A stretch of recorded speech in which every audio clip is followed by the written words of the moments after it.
Hari ni kat sini mau main umpan apung, main layan-layan atas air dekat Summer Fishing Village tempat. First kita guna soya oil dengan roti daru campur rata dulu. Ini untuk cangkuk mata ni, standby. Lepas tu kita cangkuk, tarik masuk rambut dan mata kain. Kita guna 4 keping masuk cangkukkan macam style sate. Okey. Dengan kita mau kepal ni, kita campur dengan soya oil 2.0 sekali. Okey. Lain ni kita kepal dekat spring. Rambut ni saya baru test lah. Ini semua pakai tali benang yang kasar.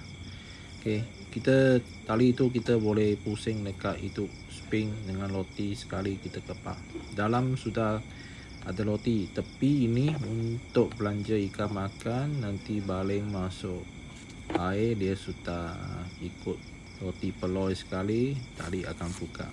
Bila hanyut punya masa tali pergi belakang, okey, sudah dapat ikan. Dia curi-curi makan yang hujung ni. Ini dapat capaian. Selamat mencuba.